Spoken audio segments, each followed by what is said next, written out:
Olá, pessoal do Canon College. Sejam bem-vindos ao Canoncast, o podcast da Canon. Francisco aqui falando com vocês pelo Canon College e hoje eu estou aqui com Armando Vernalha para falar sobre fotografia PB. Exatamente, preto e branco, tons de cinza, monocromático, como quiser. Qual que é o melhor? PB, WB, P, E-comercial, B, branco e preto ou preto e branco? Qual que é o nome certo? Eu acho que eu prefiro monocromático. Eu prefiro monocromático. Porque assim, estamos aqui gravando, temos microfones, P e B estoura áudio. Sabe aquelas consoantes que dão problema no som e tal. Então, monocromático é a palavra que não vai dar problema para ninguém. Não vai dar problema pro cara do áudio. Tá tranquilo. Que no caso sou eu. Mas na verdade, assim, tanto faz. Eu acho que tanto faz. Mas você gosta de chamar como? Não importa. Eu normalmente chamo de preto e branco. Eu tenho esse costume de chamar de preto e branco. Mesmo ciente que preto e branco são as partes minoritárias da imagem, porque o que mais tem é um monte de cinza pelo meio. Mas eu acostumei de vida a chamar preto e branco. Vai comprar filme preto e branco. Então, eu acostumei dessa forma. Qual que é a diferença do...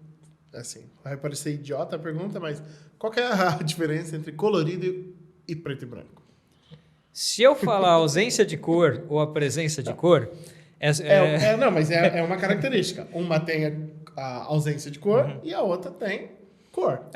É que se eu falar assim, parece certo, mas na verdade não está.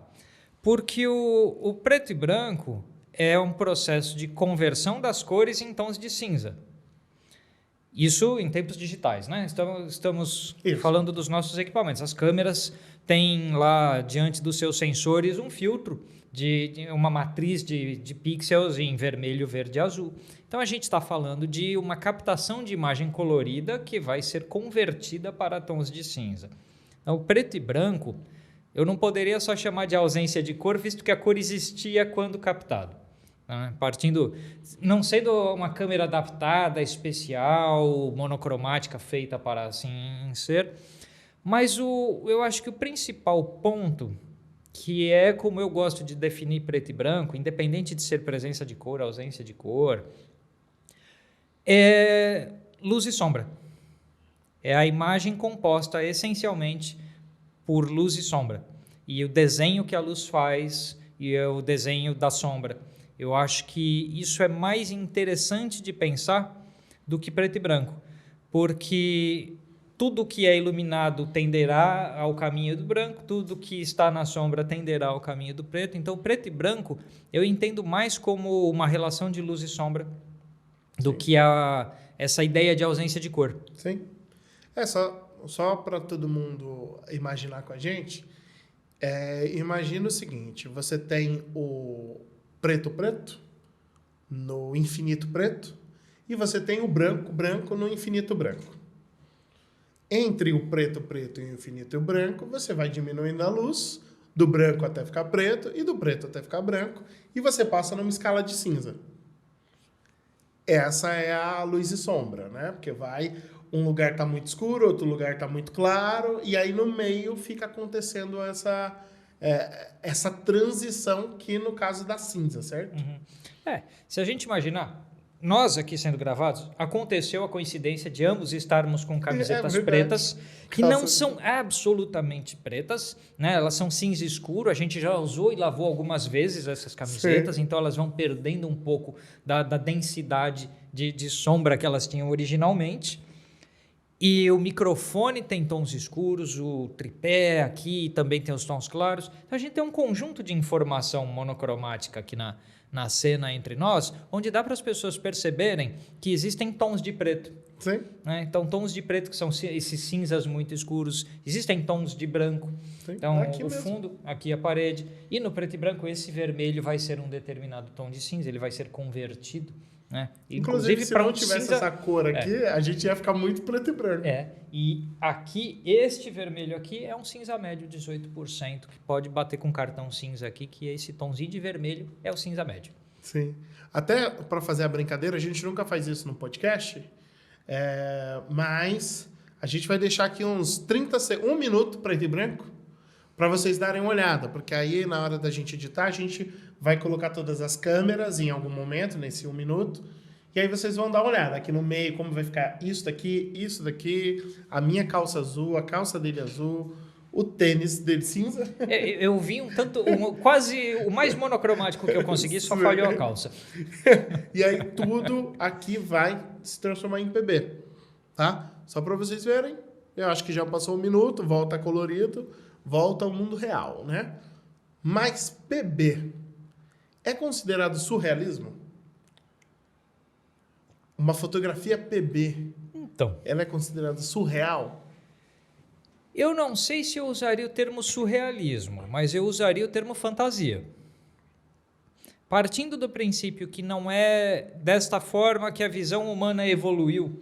Então, a visão humana, salvo um problema específico de um daltonismo, de uma imprecisão de cores de uma pessoa, o ser humano evoluiu para enxergar em cores. Nós só podemos imaginar a ausência da cor, porque nós não conseguimos ver a ausência da cor. Então, do momento que é uma imaginação, é uma fantasia.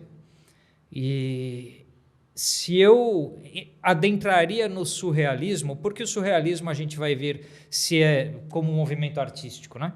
Se a gente está falando de transposição do sonho para a arte, ou da fantasia para a arte, ou do delírio para a arte, conforme a definição de surrealismo que a gente vai encontrar por aí.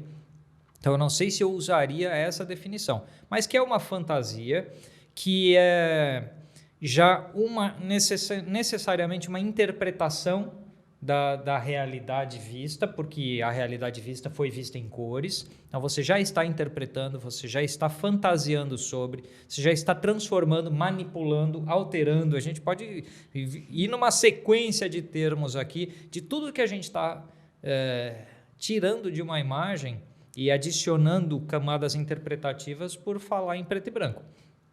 Então, muita gente fala assim, mas a fotografia jornalística, o fotojornalismo, o documental, ele é mais real em preto e branco. Não, ele é menos real em preto e branco. É que a fotografia nasceu em preto e branco por ausência de opção, né?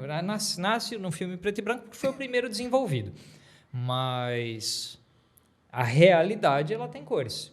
Então, necessariamente, a gente está sendo fantasioso quando vai para o preto e branco.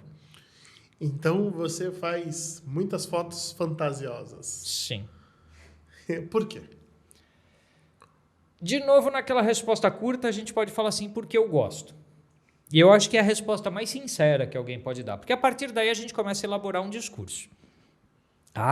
Porque a cor, às vezes, é um elemento conflitante que causa uma distração ao observador. Isso já é uma interpretação sua sobre a ideia.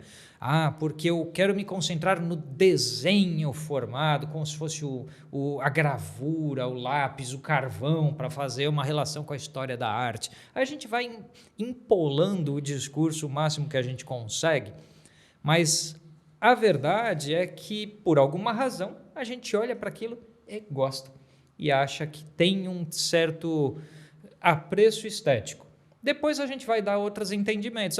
Tem um ar atemporal, né?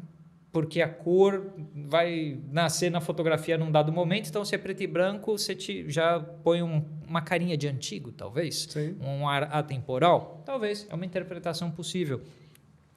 Eu gosto de pensar que o preto e branco, para ficar só numa coisa bem fotográfica, é aquela história da luz e sombra. Qual é a matéria-prima de fotografia? Grafia com a luz. Então, o preto e branco, ele é a versão mais resumida possível, mais essencial, mais mínima da fotografia, porque é a luz. Então, é a presença da luz e a sua respectiva sombra. Então, para mim, o preto e branco, ele mostra essa essência fotográfica que é a luz e a sombra. Então, no final das contas, se você for parar para pensar, realmente a afirmação de que a cor distrai é realmente, porque se a gente for levar nessa interpretação de que o preto e branco ele está ali na crueza da fotografia, de luz e sombra, a cor está entrando ali naquele processo para te atrapalhar, né? Para te criar uma outra forma, uma outra coisa para ver, te distraindo do que é luz, do que é escuro e do que é claro dentro de uma fotografia. É interessante porque você falou sobre ficar temporal. Atemporal também porque talvez seja porque as cores elas são interpretadas ou eu não sei se é interpretadas o termo certo. Elas mudam conforme o tempo, que também não sei se é a forma certa de falar, mas é só para você ver. Pensa em carros ou cozinhas antigas, você vai ver, tinha um azul, tinha um vermelho, tinha um rosa, que era muito característica daquela época. Inclusive, hoje, eu tenho uma guitarra e ela tem esse vermelho antigo. Que é até engraçado, como Sim. assim vermelho antigo? Como você data o vermelho, né? Mas era um vermelho que era muito utilizado antigamente, que hoje não é mais. E o vermelho que você está vendo hoje, ou azul, ou o que quer que seja, pode ser cafona. Você usar esse tom de vermelho e ter um outro tom. É engraçado isso. E no PB não. Porque como não tem, no entanto, você pode ter diferenças, datar ela por contraste, né? Tem um pouco. Tem um pouco, não tem? Existe O que é diferença. contraste? Quantos cinzas cabem entre dois tons? Vamos colocar assim. Contraste é a possibilidade de separarmos duas informações pela tonalidade. Então você tem o preto e tem o branco. O quão distante ele vai estar? Pensa, quanto mais distante, mais escala de cinza tem entre esse preto e esse branco. Quanto mais próximo, menos escala de cinza você tem esse preto e esse branco. E o mais engraçado é que a gente fala ao contrário. A gente fala assim, isso daqui tem muito contraste. Significa que... Quando temos pouco.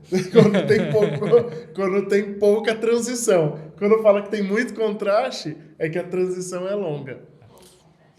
Pouco contraste. Aí a transição é longa.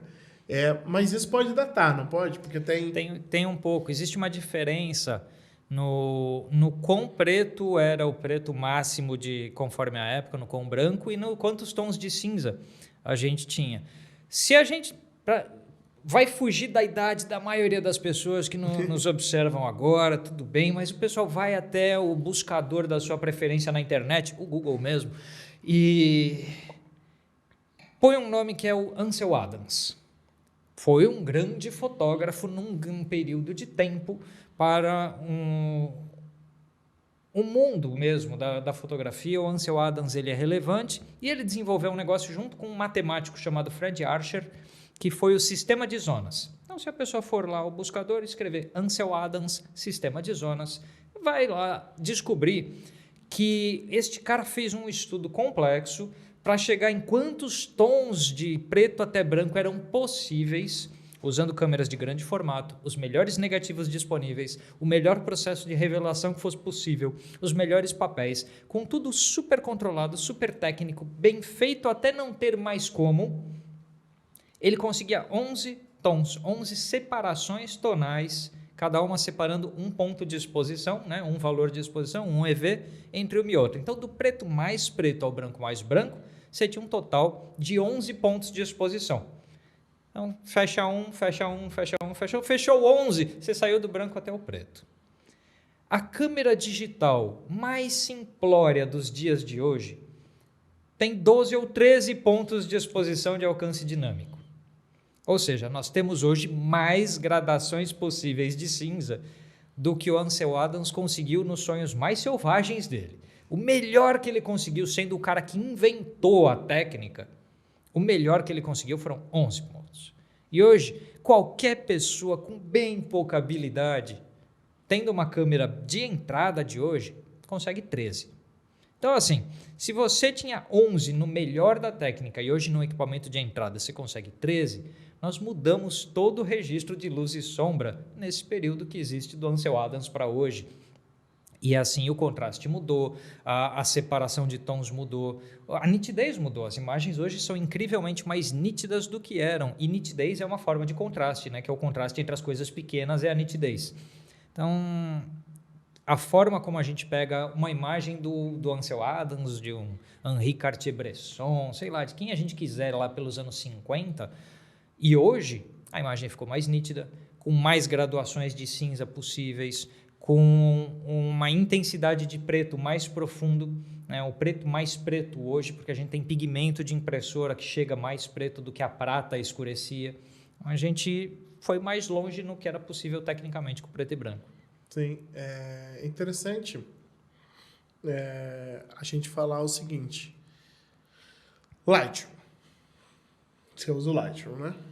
Prefiro o Photoshop, mas tudo bem, tá tranquilo. Então Eles são seus irmãos. Vamos para o Photoshop. Então, Photoshop, câmera, ó, lá. Você tem exposição. Exposição mexe o quê? Não é luz e sombra? É luz e sombra, mas deslocando ambas juntas, né? Sim. Então você está adicionando mais ele exposição, joga claridade todo mundo. ou diminuindo isso. Então você clareia a luz, mas clareia junto, meio tom clareia junto a sombra, clareia junto todo mundo ou escurece junto todo mundo. E olha que interessante, numa interpretação do Hall, né? Sim. Porque o comando tem um nome equivocado. Quando a gente para exposição, não está expondo, você já foi exposto. Já foi exposto. É equivocado aí. Mas assim, entende que é escala de cinza. Não é só que você está deslocando todo mundo para frente. Beleza. Contraste. Contraste a gente já explicou. É a escala de cinza, você diminui. Sombra. O que é o sombra? Posso começar falando de cinza médio? Pode.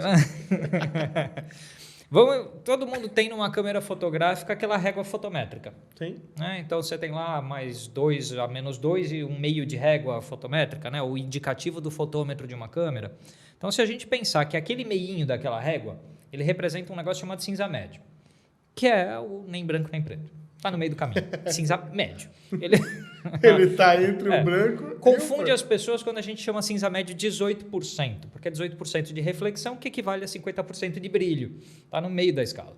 Então, 50% de brilho, ou seja, não é nem branco nem preto, está exatamente na metade do caminho. O seu fotômetro ali no meio, ele está indicando esse cinza. A gente pode chamar de sombra ou de tons escuros, ou de baixas luzes, tudo que estiver abaixo disso, ou seja, mais escuro que esse cinza médio. E a gente pode chamar de brilhos, ou de altas luzes, ou de variados outros nomes, tudo que estiver acima do cinza médio. O que eu estou falando é errado tecnicamente, mas é só para as pessoas entenderem o claro e escuro da situação. Sim. Porque eu posso ter uma imagem totalmente sobreexposta, totalmente clara, então, ou seja, lá na reguinha do fotômetro ela é toda positiva, mas ainda assim tem a diferença de luz e sombra. Sim. Né? Porque há um lado, aqui a gente tem luzes, e há uma projeção de sombra, porque da parede não vem luz, ela só no máximo rebate. Então, nos nossos dois rostos, há mais luz no lado que está para as câmeras e há menos luz no lado que está na parede, mesmo que estejamos bem iluminados. Sim. Então, sombra é uma oposição à luz. Mas, para efeito de preto e branco especificamente, dá para a gente ter um entendimento de que sombras são tons que a gente está indo abaixo do cinza médio ou mais escuro que o cinza médio, e brilhos são as coisas mais claras que o cinza médio. Dá para ir por aí, a não ser que a gente entrar em high key, low key e outras coisas aí. Mas só para vocês verem, exposição, contraste, sombra, branco, preto, highlight, altas luzes, tudo isso é mexendo em escala de cinza. A única coisa é que está mais separadinho, tá? Sombra ou preto e branco lá no seu negocinho de edição, ele está mexendo no contraste. Só que no contraste só do branco, no contraste só do preto, no contraste só da sombra e do altas luzes. Porque isso, né? Branco, altas luzes, exposição, baixa sombras, pretos, né? Todos esses comandos, eles estão só sobre o preto e branco, em tese. Só sobre o preto e branco. E aí depois você tem o domínio das cores, que é o saturação. Onde está o HSL, né? Isso, o HSL, que tem ali saturação, matiz e mais um outro lá que, enfim. Que se você diminuir a saturação, você tem a sua imagem preto e branco. Né? Mas, voltando, você gosta de tirar fotografia PB, né? Isso, você gosta de tirar qualquer tipo de fotografia PB ou você tem algumas preferências? Tem algumas preferências. Eu raramente faço paisagem natural em preto e branco, por exemplo. E eu faço muita paisagem urbana em preto e branco. Eu faço muito retrato em preto e branco.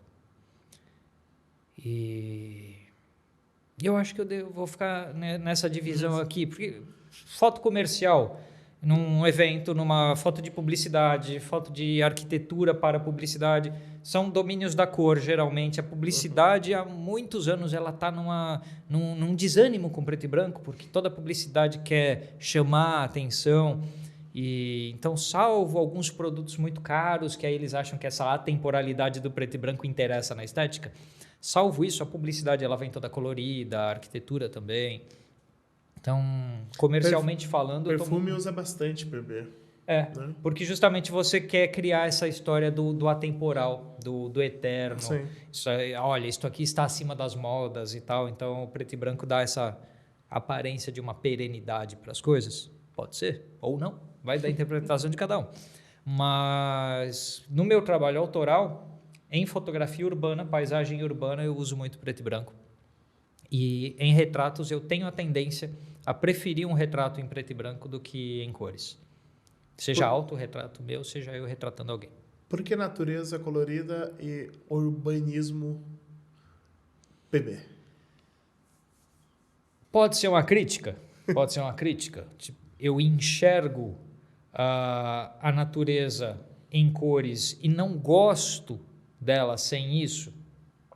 Então, eu vou para um parque nacional e estou no meio daquela floresta verdejante e a graça dela é o verdejante dessa folhagem, num contraste que é tonal e não de luz e sombra com o azul do céu. E em preto e branco, quando eu olho para os dois, eu falo, a não ser que eu adicionar um filtro nesse preto e branco, é o mesmo cinza entre esse verde e este azul. Então, a ausência de vida tonal, contraste do preto e branco da natureza, me desinteressa um pouco desse preto e branco. Agora, paisagem de praia já fiz muito em preto e branco, porque talvez aí me interesse mais a linha do horizonte, a separação entre céu e mar, esse tipo de coisa. Aí já teve casos. Mas em ambientes como florestas, eu tenho o entendimento pessoal de que eu gosto daquilo do jeito que eu estou vendo. Gosto daquele verde e assim por diante.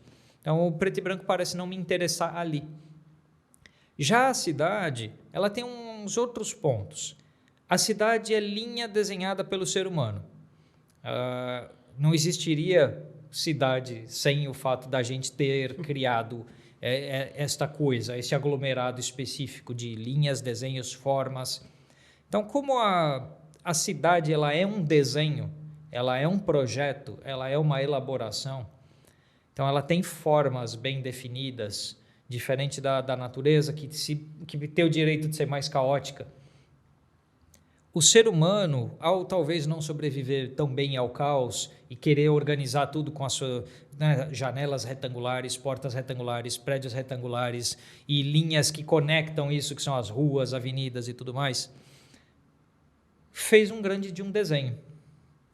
E o ponto de partida de qualquer pintura é o desenho, e o desenho ele é monocromático. O desenho é a lápis, o desenho é a carvão, o desenho para aí conectando com a ilustração, com a pintura, com as artes anteriores à existência da fotografia, você já tinha lá a gravura, que era um desenho em preto e branco. Então, quando você quer concentrar toda a força da leitura que você está fazendo no desenho das coisas, você tira a cor da jogada, porque talvez ela possa ser um distrativo. Então, de repente, eu tenho lá um viaduto, uma ponte, os carros passando, e a placa de trânsito, uma é vermelha, a outra é verde, a outra é uma placa indicando uma estrada, aquela placa vem em azul, aí tem a outra placa de proibido estacionar, não sei o quê. A sinalização vem cada uma de uma cor. Os carros podem ter cores variadas. As pessoas com as suas roupas, cada uma de um jeito. Então, quando eu permito que a cor entre, eu estou permitindo que uma parte caótica entre. Enquanto que, ao retirar essa parte caótica, eu me concentro no desenho das coisas. Então, como elas se harmonizam, como as luzes e sombras se distribuem e assim por diante. Então, na cidade, eu consigo organizar a cidade em preto e branco mais facilmente. Talvez aquela pessoa de amarelo não distraia, né? A sua foto tem uma pessoa de amarelo que ela pode distrair toda a atenção da sua foto, sendo que ela não é o personagem principal. Isso é interessante. E também, gente, a natureza, ela evoluiu milhares de anos para ser colorida. Também tem esse ponto, né? Então, a natureza, ela evoluiu para ser colorida. Então, isso faz com que ela faça a cor muito bem. Tá? Ela faz cor, ela vem treinando há muito tempo. Isso, ela vem treinando há muito tempo para fazer. E a natureza é extremamente colorida. Tem flores, tem folhas, tem frutos, céus, terras, todas com muitas cores. Então, você está perdendo uma parte importante dessa natureza se você fizer em PB. Mas não quer dizer que não tenha. Talvez tenha ótimas fotos em PB. Né? Você tem algum nome de referência que você gosta de que faça PB? Tem alguns. Tem alguns. Eu posso citar o que eu chamo assim do tripé de sustentação de todas as minhas ideias em preto e branco, de tudo aquilo que eu acredito, que eu gosto, que eu vejo repetidas vezes. Existe um tripézinho que eu gosto de citar. Um é um conjunto de fotógrafos brasileiros do chamado modernismo brasileiro fotográfico, onde a gente vai ter José Ialente, German Lorca, Thomas Farkas, a Gertrudes Altschul e alguns outros nomes que foram do chamado fotoclubismo modernista brasileiro. Então, é um movimento artístico fotográfico brasileiro que é todo em preto e branco e que é um pilar de sustentação muito importante de tudo que eu acredito de preto e branco. Esse é um. Outro são alguns fotógrafos do leste europeu, e notadamente tem um monte de húngaros. Isso é uma coisa que eu acho engraçado, o tamanho da influência da Hungria na fotografia, especialmente na minha, porque eu acabei de citar o Thomas Farkas aqui como brasileiro, que é uma família de húngaros, e aí eu vou citar, desses fotógrafos do leste europeu, um que viveu na França como o André Kertész, o Martin Munkacsy, são todos húngaros, ou mais para o leste europeu, um Alexander Rodchenko na Rússia. Então, tem alguns fotógrafos que se ligam um pouco em estéticas da vanguarda russa, que usavam muito silhuetas, usavam muito geometria nas fotos e que influenciam o modernismo brasileiro também. Então, assim, Munkacsy, Rodchenko, André Kertész e alguns outros são esses nomes importantes nesse segundo pé desse tripé. E tem 2 filmes, aí a gente entra para o cinema, que é o 8,5 do Fellini e o Doctor Strangelove do Stanley Kubrick. São 2 filmes em preto e branco que são pontos fundamentais da minha vida, de eu ter assistido aquilo e falado, é isso. Aquele momentinho de uma luz que te dá e fala, caramba, é isso. Essa luz e sombra. É esse aí o ponto, o acabamento está aí. Então, esse conjunto, se alguém pegar agora, for um buscador, procurar o modernismo fotográfico brasileiro, fotógrafos do leste europeu dos anos 50, 60, 70, e esses 2 filmes, depois de olhar para as minhas fotos, fala assim, o cara copiou tudo. E tudo bem, tranquilo. Estou tranquilo em fazer um remix dessas fontes aí. E no final das contas, tudo é, como diria Chuck não sei o que, do Clube da Luta, tudo é cópia da cópia da cópia da cópia. Eu não estou achando que eu estou reinventando a fotografia. Não tenho essa pretensão, não tenho nada. Eu faço um remix das minhas preferências dentro de um cenário bastante particular, que é o fato de que estamos hoje neste país, nesta cidade, neste estado, neste tempo. Então, esse é o meu recorte. Essas minhas referências todas já não estão mais aí. Sim. Então, Produção, você ia perguntar alguma coisa? Tá. Hoje, você prefere o quê? Muito contraste ou pouco contraste nas fotos bebês? não tenho essa definição. Acho que cada foto tem a sua solução particular. Mas eu já passei por um período de um certo minimalismo, onde eu tinha bastante preto, bastante branco e poucos tons entre eles. Então, minimalismo porque sobrava poucos tons, né, nesse sentido. Eu passei por um período onde eu fui mais para uma praia do Ansel Adams, com eu quero todos os tons, desde o branco até o preto e tal. E eu tô numa fase em que eu desisti do branco. A minha fotografia ela é de cinza para preto, de um certo tempo para cá, que eu vou chamar de médio contraste. Médio contraste, ou seja, só faltou aquele extremo de alta luz que eu dou eu escureço aquilo um pouco para... não quero branco aqui. E eu estou nessa fase, assim, dos tais 11 pontos do sistema de zonas, eu estou descartando 2 mais claros. Eu tenho Ficou com os 9. Eu tenho percebido, não sei se você vai concordar, que tem tido uma tendência a menos contraste e a usar mais essa escala de cinza do que aquele contraste que acho que teve uma época que foi muito forte, né? Um contraste bem, bem acirrado, e hoje em dia já tem uma tendência a deixar mais leve. Você concorda ou não? Eu concordo, eu vejo bastante, até desde publicações até coisas online, quando a gente vê um pouco de preto e branco tem, mas eu vejo também com pouca densidade de preto, ou seja, o ponto de preto está um pouco mais perto dessas nossas camisetas aqui, assim, um pouco mais lavadinhas, um pouco menos denso mesmo. Isso até no colorido, né? Eu já vi muita produção em colorido que é gravado em perfil log sem correção. É publicado sem a correção, é publicado lavado mesmo. Então já vi alguma coisa assim. Então esse predomínio de tons de cinza ou de ausência de extremos na tonalidade tem bastante. A moda do perfil flat, né? Então, todo o tratamento de cor um pouco mais achatado. O pessoal não sabe perfil flat quando fala de curvas nos softwares de edição. Quando a gente deixa a curva mais horizontal, a gente está falando de redução de contraste. Então, o perfil flat nada mais é do que isso. Pega a curva e achata ela.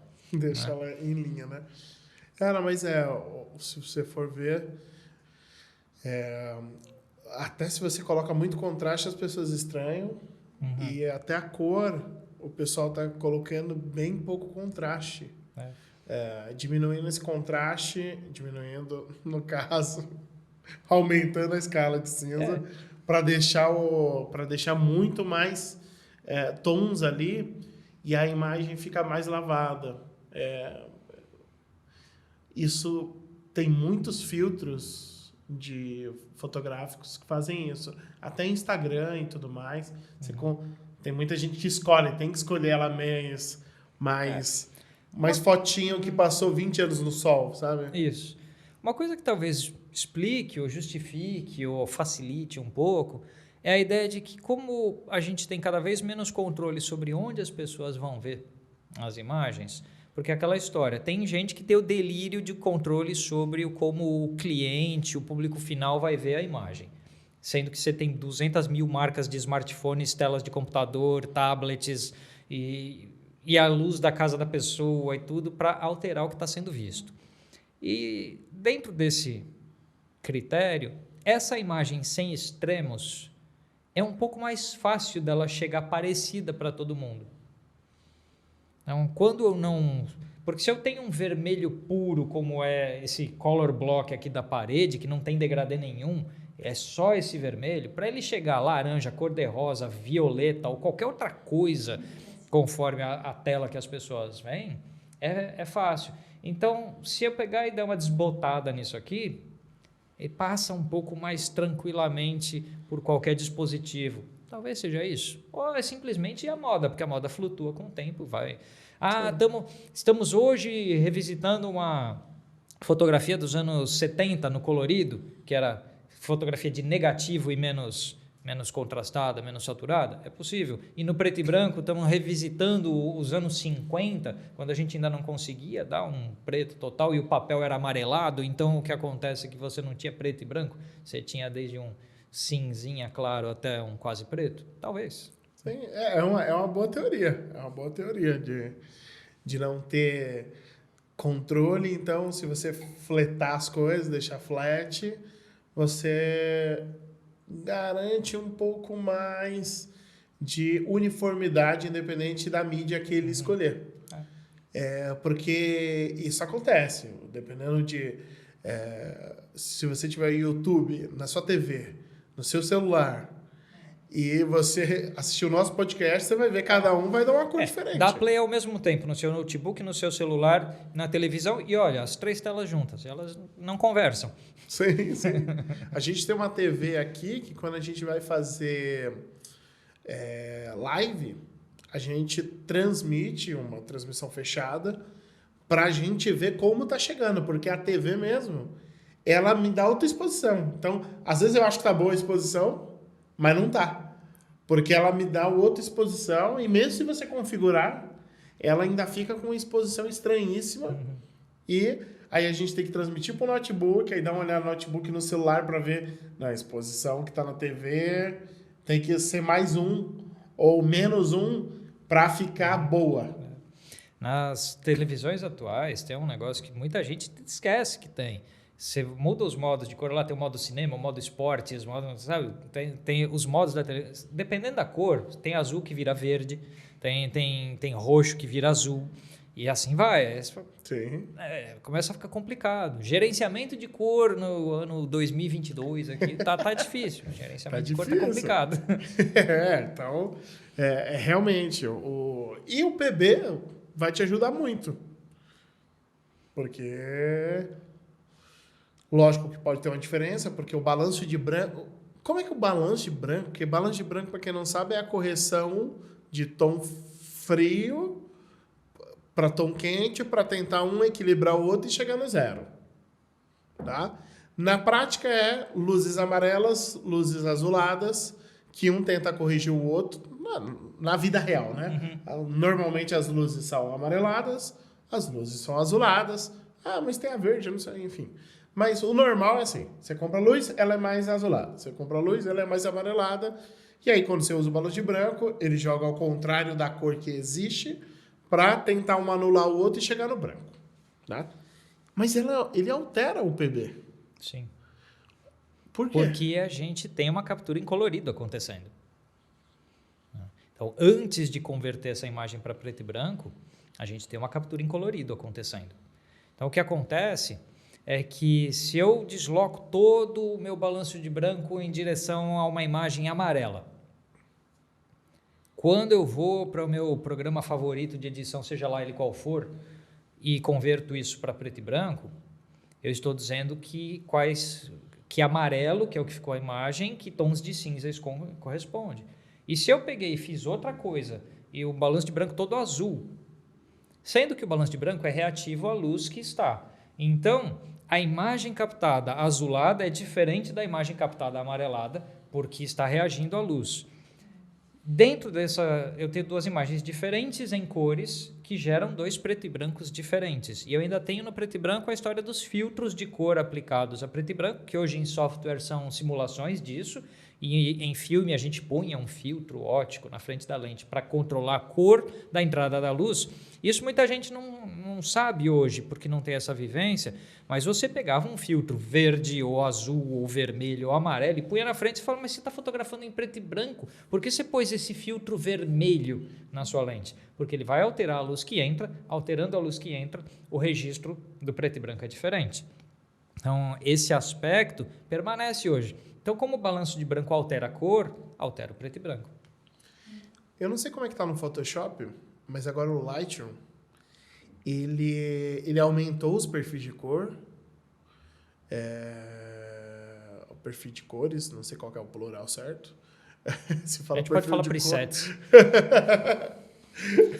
E aí, agora, ele além de aumentar, porque agora ele tem para pele clara, pele escura, aí tem uma pele no meio, e aí tem paisagem urbana, paisagem não sei o quê. Ele colocou vários perfis de cor e ele agora dá indicação. Se você colocar, ele faz análise da sua imagem e ele te indica qual perfil de cor fica mais interessante. Eu fiquei, gente, cara, ele tá lendo a minha fotografia e me indicando qual que é a melhor. Eu acho que eu até tô falando errado, né? Nem perfil de cor, porque perfil de cor como ele interpreta a cor, tá? Então, se eu coloco retrato e paisagem, ele não muda nenhuma configuração. Ele só arruma o perfil de cor, que é como ele interpretou aquele verde, ou como ele interpretou o azul, ou o tom de pele. Esse que eu tô falando, ele muda. Se você clica, ele já faz uma configuração básica ali. Você pode até mudar, mas ele faz essa configuração básica. Eu achei incrível. Eu não sei se tá tendo isso no Photoshop. Tem no Camera Raw, tem um monte de perfis, justamente, mas ele não chega ao ponto de te sugerir um. Tem uma brincadeira que a gente pode pensar nessa história que é assim. Quando a gente usa smartphone tem muito esse tipo de intromissão sobre a sua fotografia, vamos colocar assim. E eu vou transferir da fotografia, esquecer a fotografia e vamos supor que sentamos num restaurante para almoçar. Combinamos aqui, nós três, vamos almoçar alguma coisa? Vamos almoçar. E aí eu vou virar para a pessoa que me atende e falo para ela assim, o que você acha que eu deveria comer? E aí ele vai olhar para minha cara e acho que o senhor vai comer uma salada, ou vai comer um pão de queijo. O senhor tem cara de quem gosta de café. Então, a ideia é terceirizar para alguém uma decisão. Então, se eu quero ter controle sobre a minha fotografia, eu tendo a não usar esses recursos porque eu tenho uma visão na minha cabeça de onde eu quero chegar já. É a minha fotografia. Ela foi pensada para chegar a algum lugar. Agora, quando eu não tenho, eu posso terceirizar essa decisão para alguém. E aí entra essa ideia de, ok, Lightroom, me diga como você acha, engenheiros de software que projetaram este software, acreditam que fica melhor. É válido? Claro que é, porque cada pessoa tem uma busca diferente na fotografia. Tem gente que só quer fazer um negocinho legal lá, que vai postar na sua rede social e está feliz. Ótimo. E tem gente que tem uma visão autoral da fotografia. A fotografia é uma manifestação das suas ideias, é uma manifestação dos seus pensamentos.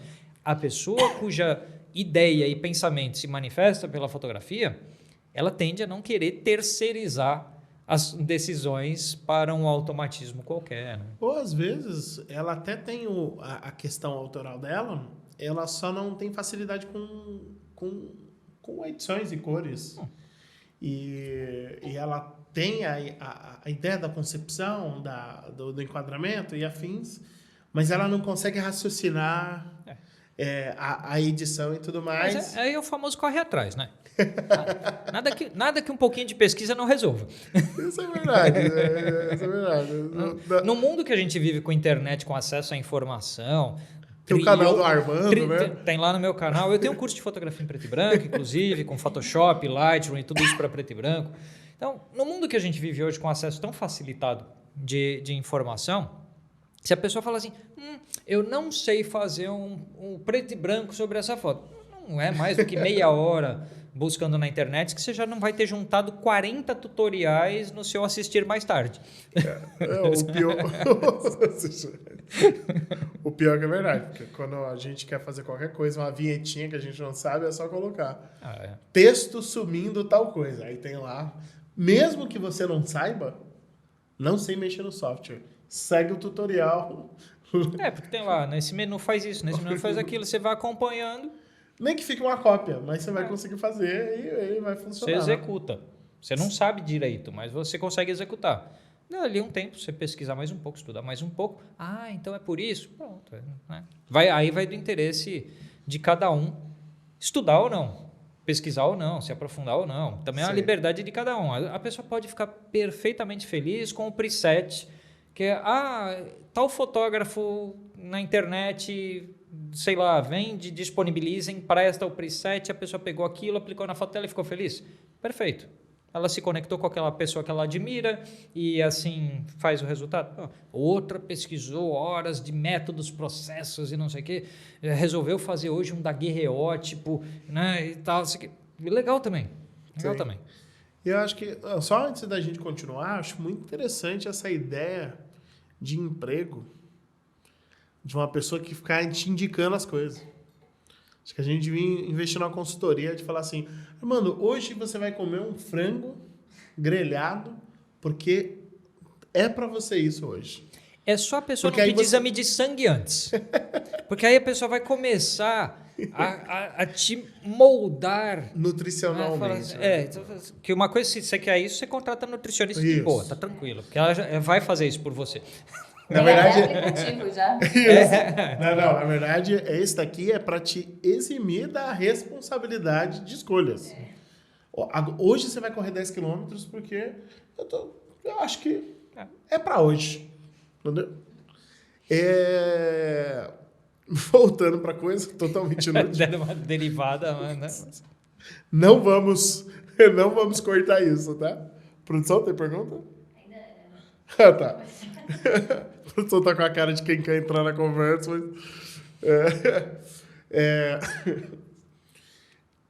O que você acha de isolar a cor? Então, tem uma pessoa de azul no centro. A lista de Schindler, a menininha de Isso, vermelho. a menininha Para de quem não tem o vermelho. repertório, vai lá. A lista de Schindler é um filme que muita Tem. gente nasceu depois. Então, não... Você tem que ter 4 horas disponível no seu dia? Tem. E ali tem uma menininha de vermelho contra um cenário todo, um filme inteiro em preto e branco, é uma menininha de vermelho. E a gente tem isso espalhado na história da fotografia, né? Então, aquele elemento azul, amarelo, vermelho, verde, o que quer, que fica, e o restante é em preto e branco. Eu não gosto. Então, eu não uso na minha fotografia essa ideia.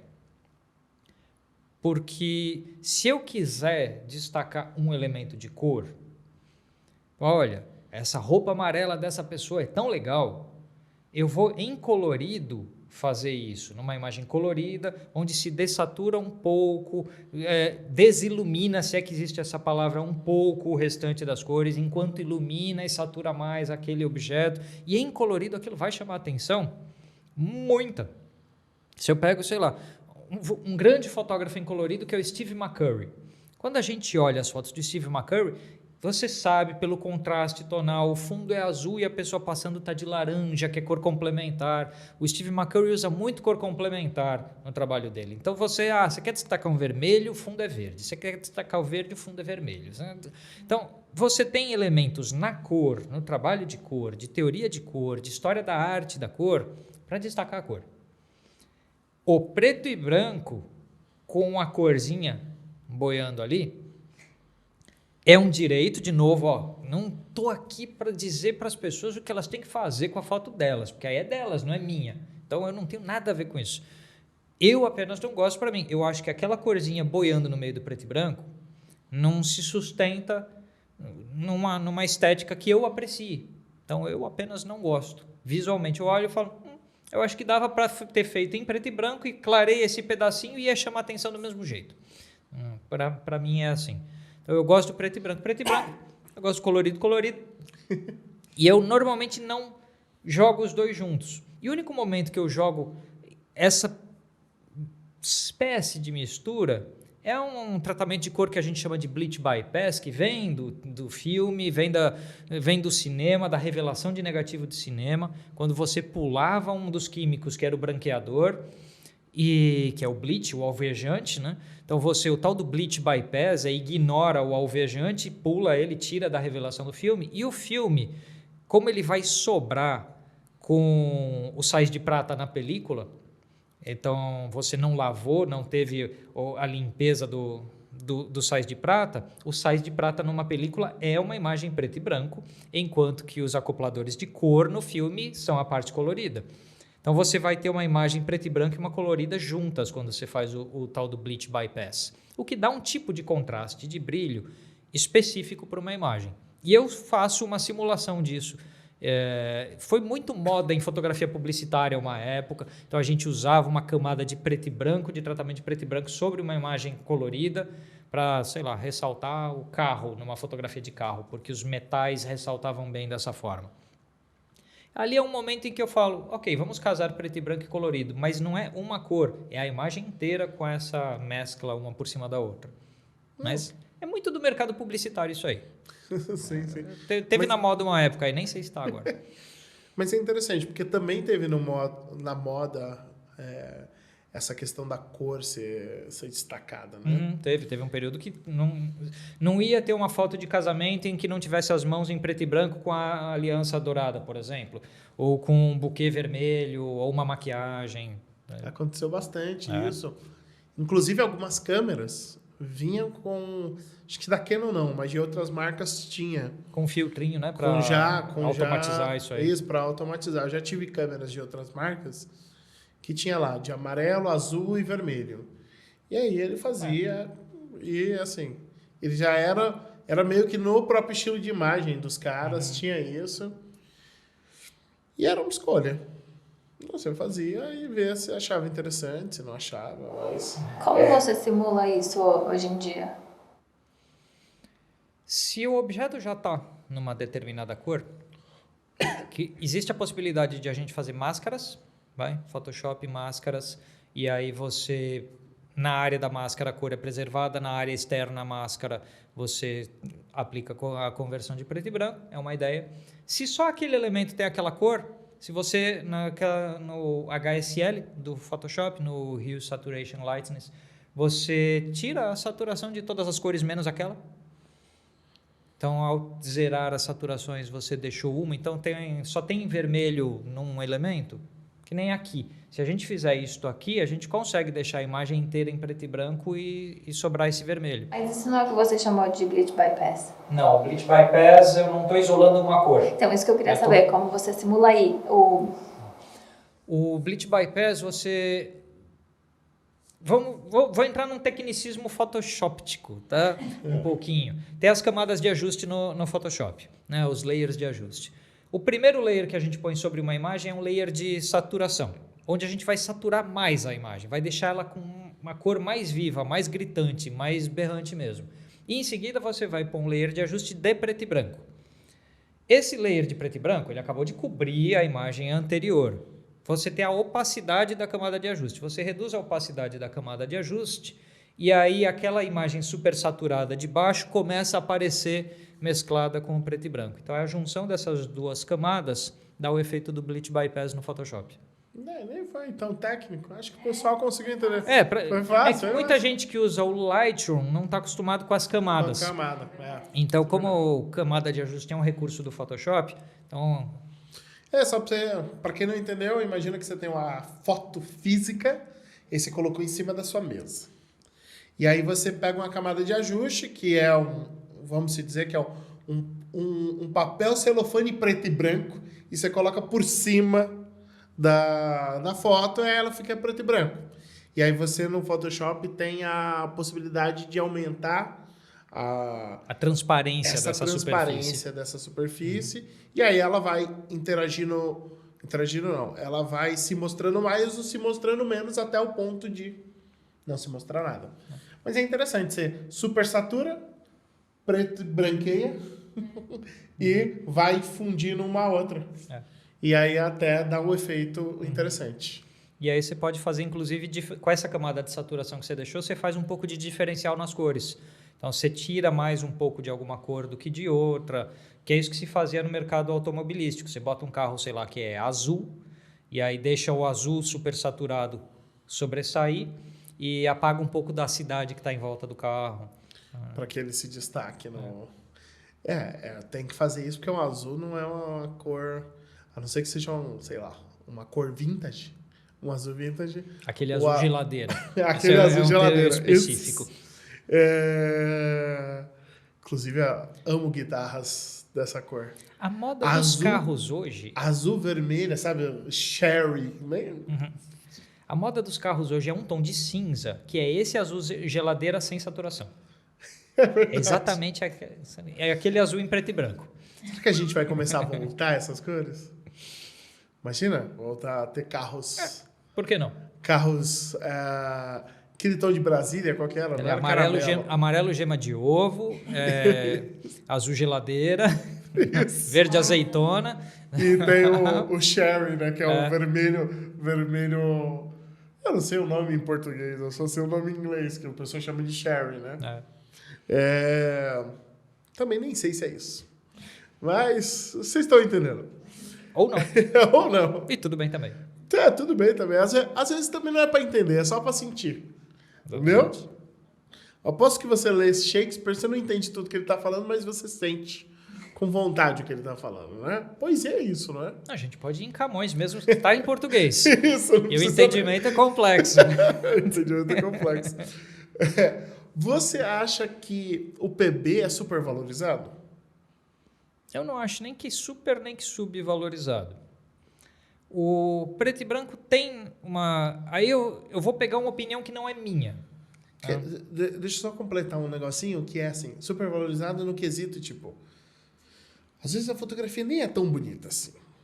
E eu não estou nem falando a fotografia do seu amigo, tá? Eu estou falando daquele fotógrafo que é super conceituado. Imagine quem você quiser, porque eu não estou falando de um nome específico. Às vezes a fotografia nem é tão assim, mas só porque está em PB, aí ele vira um gênio. Se tivesse colorido, ia ser uma fotografia totalmente passante. E só porque está em PB, assim, o cara é um gênio. Durante muito tempo eu tive isso como um ponto crítico. Eu pensava com essa crítica que já veio na pergunta. Tipo assim, a foto não é tão boa, mas como pôs em preto e branco, deu a valorizada. Isso entrou no universo comum da fotografia. Até, olha, se a foto não está muito boa, o foco não ficou perfeito, está um pouco tremido, então converte para preto e branco, que é arte. Essa conversa, ela se espalha em rodas de fotógrafos e tal. E eu pensei, isso é uma coisa de uma superficialidade que é de roda de fotógrafo brincando com o outro, beleza. Ninguém nunca, talvez, tenha levado a sério essa ideia aí. Aí um dia eu estava lendo eu acho que em português é Fazer um Filme, do Fellini, o livro que Fellini escreveu. Que, agora eu não lembro se era Fare il Filme ou Fare un Filme em italiano, que é o original que eu li. E aí, por quê? Um dos pilares do meu preto e branco que eu citei lá é um filme chamado 8,5, deste cara, Federico Fellini. Então, eu estou lendo o livro que o cara escreveu. E num dado momento, ele fala assim, sabe? Porque eu sempre preferi o preto e branco. Porque às vezes você tem uma cena tão banal como um sujeito fazendo a barba diante do espelho e em preto e branco ela ganha uma poesia. Eu olhei e falei, agora eu estou completamente lascado, porque o Fellini, que 10 em 10 estudiosos de cinema dizem que é um gênio, esse sujeito acabou de falar aquilo que em roda de fotógrafo, às vezes alcoolizado, sai. Então, deve haver uma verdade aí. Deve haver, porque eu estou vendo um gênio respeitável dizendo que o preto e branco agrega uma poesia por si. Por apenas ser preto e branco, pela natureza de que é diferente do que enxergamos. Ele dedica mais uns 2 parágrafos a essa ideia, justamente falando, olha, nós não enxergamos assim, o que enxergamos é o sujeito fazendo a barba diante do espelho. Ah, se eu tirei a cor... Então ele explica que ele foi resistente a filmar em colorido por muitos anos, em que já existia película colorida, e ele seguiu filmando em preto e branco por anos, por esse ponto. Por achar que, às vezes, ele tinha uma cena muito banal diante dele, mas ela ganharia uma poesia. E ele também discute um pouco que uma bonita parede de mármore ficava azulada conforme o horário do dia na película colorida, e isso irritava um pouco e tal, que aí a gente entra no balanço de branco, naquela coisa toda, que não tinha na época balanço de branco, tinha que ficar corrigindo com filtro. E se o Fellini falou isso? E se há um certo lugar comum toda vez que a gente abre uma conversa entre fotógrafos, esse assunto sempre surge? É porque talvez seja verdade mesmo. O preto e branco valoriza um produto, mesmo um produto ruim. Então a foto está totalmente medíocre ou abaixo de, ela será melhorada em preto e branco. Então, o preto e branco, aparentemente, é pelo menos um tempero de qualidade. Então, o prato está horrível, mas o tempero deu uma melhorada nele. Então, É o famoso fritar, né? Na culinária é assim, tá ruim, frita? é, Frita que fica gostoso. exatamente. Então, tem coisas que, lógico, não faz com que, então amanhã você acabou de converter a sua foto, que ninguém nunca deu nada por ela, em preto e branco, amanhã você é artista. Não vai acontecer. É, porque tem uma diferença, né? Porque o preto e branco melhora a sua foto, que sua foto tá em menos 30. No máximo, ela vai para menos 15. Então assim, se eu fiz um determinado clique, que nunca ninguém quis comprar, que nunca aconteceu nada com ele, ninguém fez nada, tipo, é uma droga de foto. Eu ponho ela em preto e branco e eu falo, ela melhorou de droga para semi-droga. Então, Pra ruim só. exato, agora ela só está ruim. Ainda assim, não salva. Mas a gente pode usar isso como ferramental profissional muitas vezes. Você está num evento, você não tem a condição perfeita de fotografia, luz perfeita, a condição perfeita todo o tempo inteiro.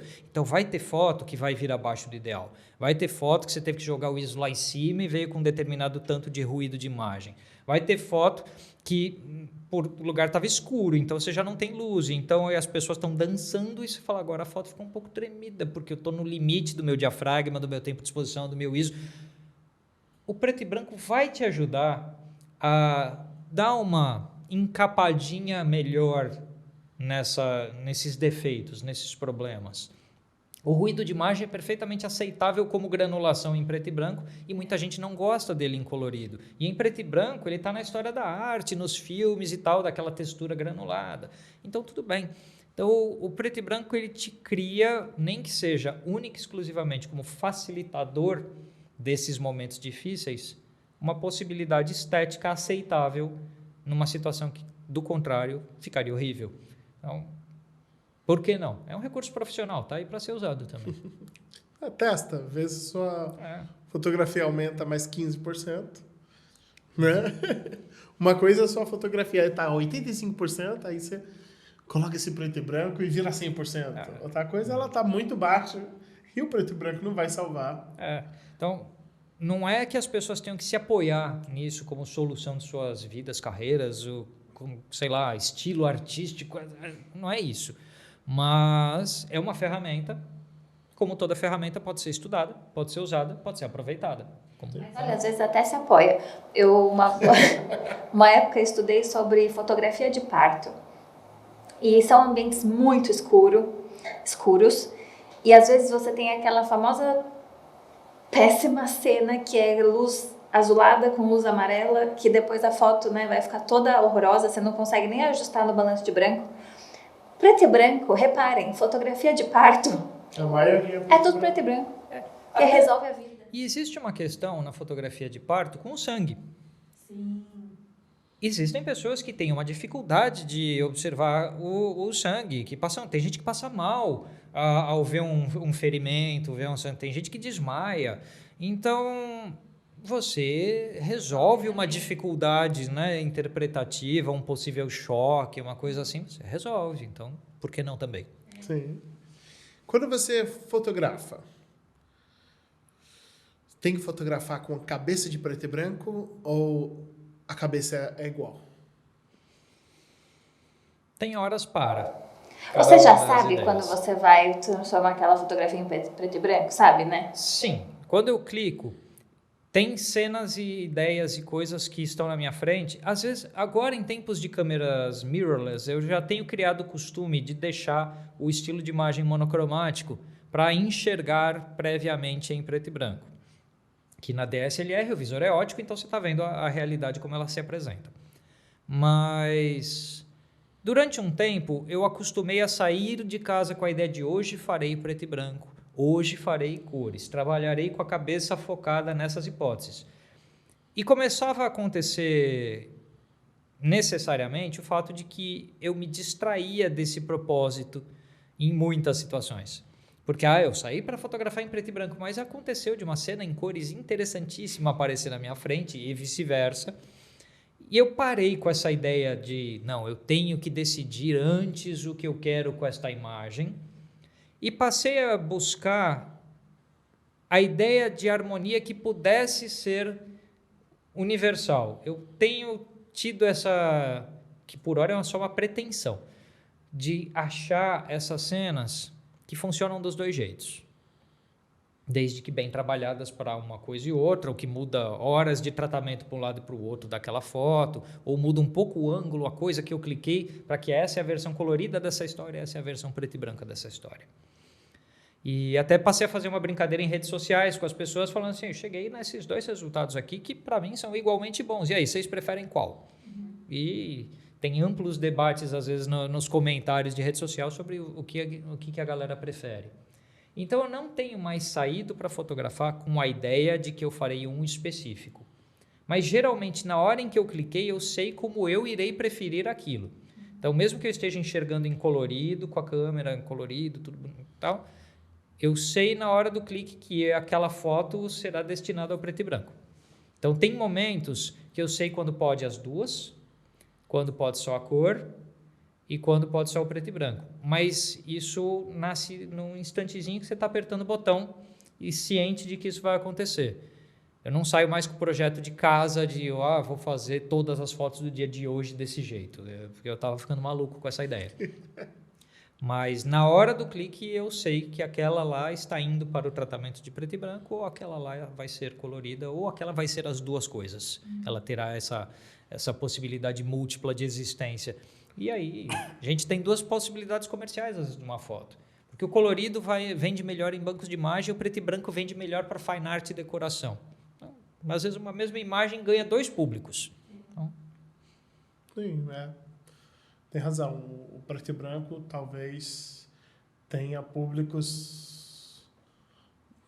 Tenha um público, independente do público, tenha público diferenciado. Né? Não é igual para qualquer... Para o público das suas redes sociais, você acha que prefere mais o quê? varia com a foto, mas mais para preto e branco. Mas isso foi construído porque eu passei anos postando só em preto e branco. Então, o viés de confirmação das pessoas que gostavam de preto e branco terem se instalado ali para... Sim, não, tem razão. Porque, inclusive, as nossas thumbs, a maioria são preto e brancas, né? As que a gente faz aqui, né? Porque já aconteceu a pessoa vir, a gente não conseguir tirar foto, aí eu utilizo... O seu primeiro não tem, é a foto que você mandou. Que é aquela foto... Inclusive tem da guitarra. Inclusive tem um vídeo que a gente gravou aqui, na Casa Canon. Foi pro meu canal e foi pro seu canal também. Inclusive eu fui revisitá-lo no seu canal. Tem ótimos comentários.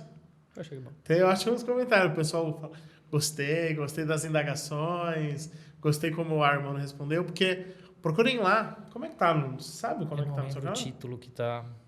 Mas como eu ponho os nomes como tags de busca, se colocarem Vernalha, Francisco Rocha, vai chegar no vídeo.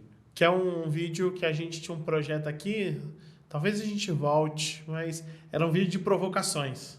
Era provocando o fotógrafo com várias indagações pesadas, não sei se é pesado, mas assim...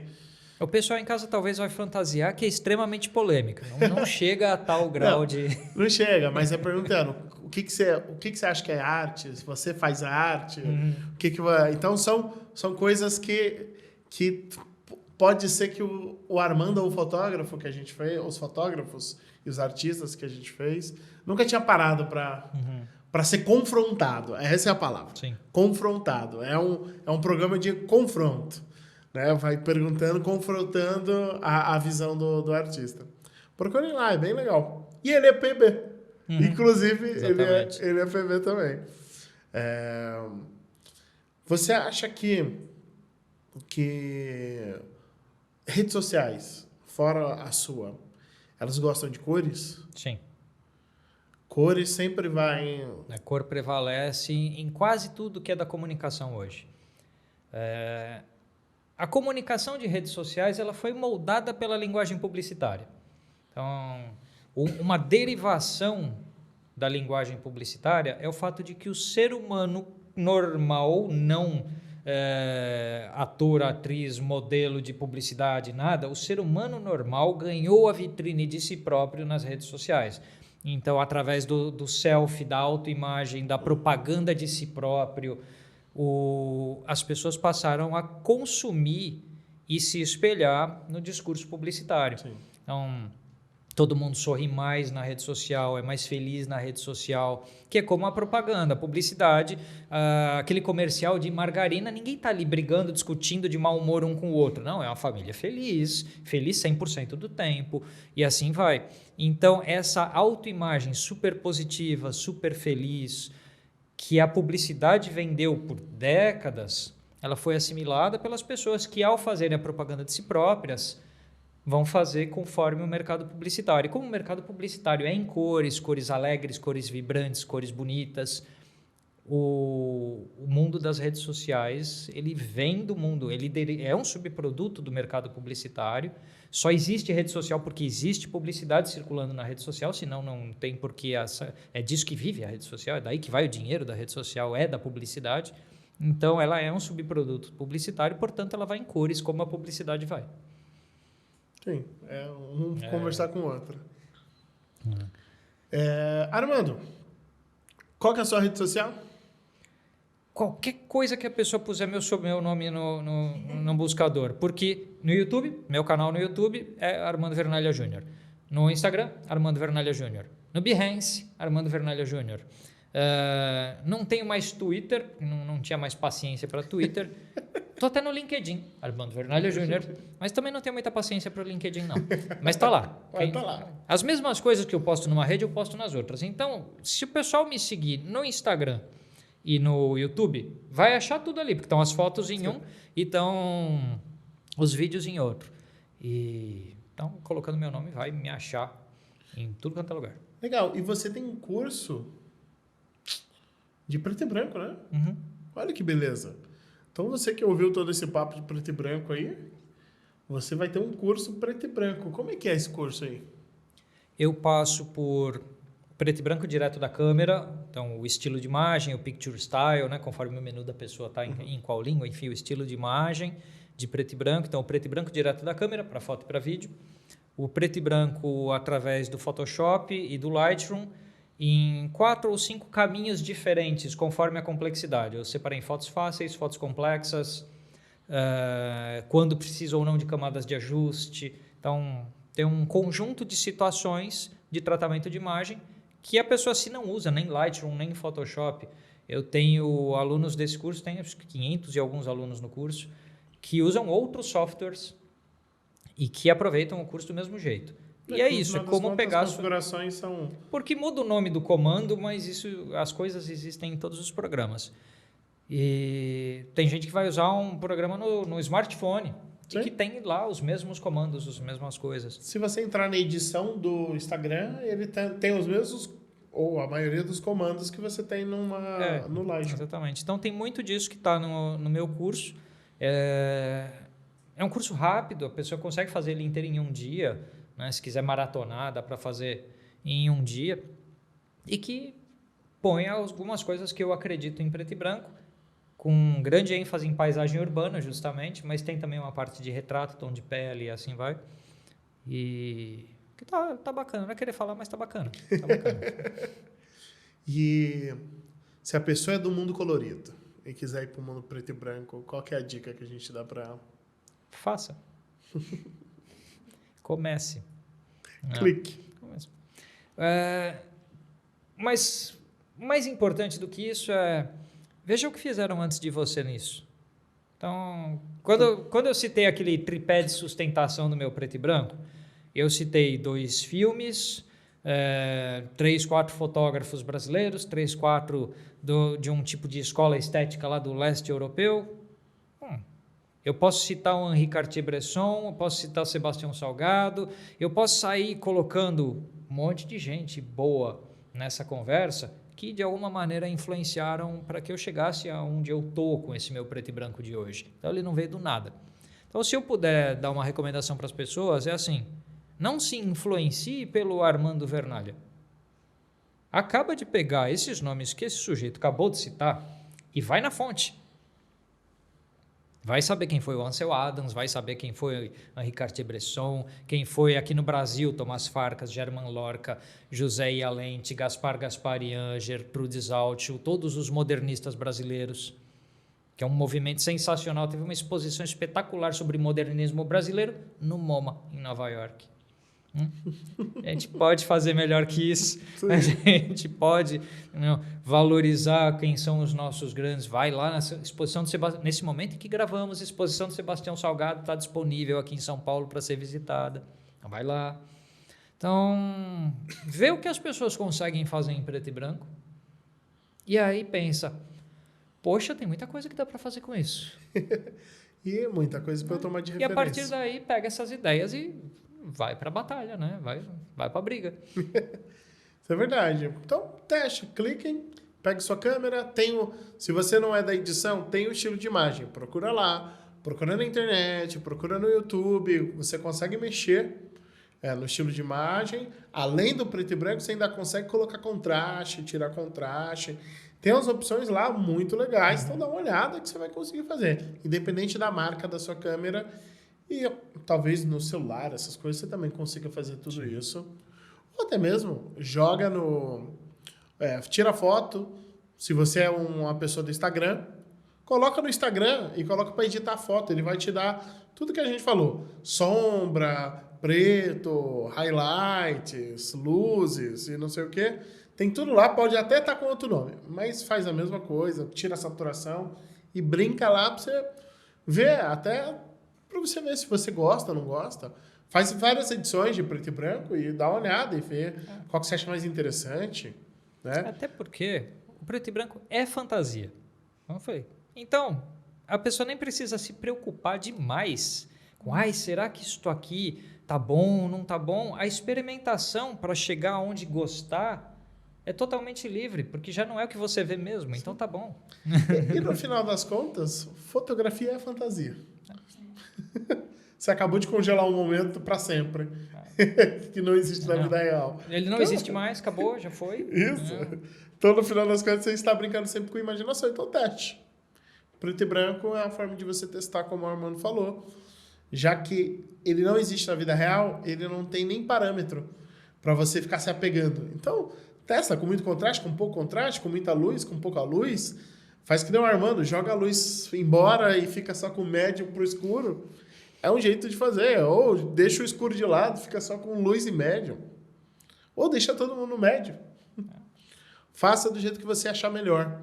Tá? Procure filmes. Tem filmes preto e branco, tem a lista de Schindler, tem um episódio do Black Mirror, que acho que é Metalhead, que é em PB, que é muito interessante.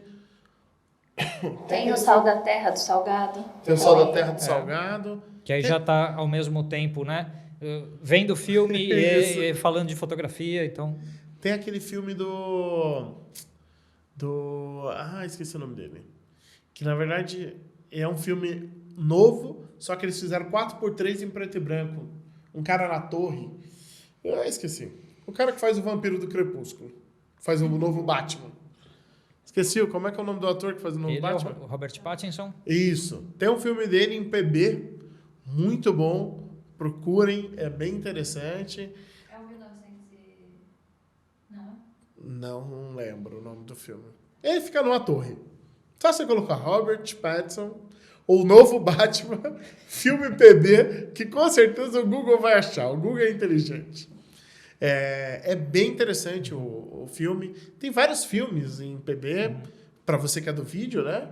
Então, até se vamos exagerar aí, talvez não seja um PB, mas até Sin City. Né? Sin City é PB, né? Totalmente. Às vezes com pontos de vermelho. Sim, tem uns exageros ali, mas é só para você ver que existem vários PBs. Se a gente pegar de referência, falando em vídeo, vamos pegar o videoclipe, que é uma coisa de consumo rápido. Então, tem um sujeito chamado Anton Corbijn, gigantesco diretor de fotografia de videoclipes, que fez um monte de videoclipes do U2, um monte de videoclipes do Depeche Mode, um monte do Front 242, banda de eletrônico, acho que belga, se eu não me engano. Então, se eu pegar só a videografia do Anton Corbijn e falar assim, deixa eu ver como é que é vídeo em preto e branco. Ele já vai ter um monte. Então, você tem lá, ele fez a imagem de bandas enormes, como é o caso do U2, toda informação visual descende das fotos e dos vídeos que esse cara fez. Então, pega lá os vídeos do U2, do começo da carreira, em preto e branco, pega o Depeche Mode, então estamos falando do mundo pop, você vai pôr um videoclipe para assistir e vai ver um preto e branco super legal. Sim, tem aquele clipe da Beyoncé, que é preto e branco. Então, existe campo para o preto e branco na foto, no vídeo, no cinema, nas artes plásticas como um todo. Então, tem muita coisa para olhar e pensar preto e branco. Acho que referência É o que não vai faltar. vai ao gosto de quem quiser. Sim. Gente, é isso. Sigam o Armando na rede social, só coloca lá, Armando Vernalha. Sigam a gente na rede social, Canon College Oficial. Pesquisem os nossos cursos, tá? São cursos baratinhos, rápidos. Depois de fazer o nosso, vai lá no do Armando, faz o dele. É um pouquinho mais específico, o dele, né? Entra um pouquinho mais a fundo. Mas quantos cursos você está vendendo aí? Eu estou com 5 cursos. Quais são? No momento. Flash dedicado, fotografia urbana noturna, fotografia em preto e branco, composição em fotografia e fotometria. Olha aí, ó. Melhor união. Faz do Canon College, que é rapidinho, pega os conceitos e já vai pro do Armando, que ele vai te trazer muito mais informações aí para você melhorar na sua vida fotográfica. Sendo você profissional ou não, tá bom? Gente, é isso. Muito obrigado. Obrigado, Armando. Eu que agradeço e o convite. até a próxima.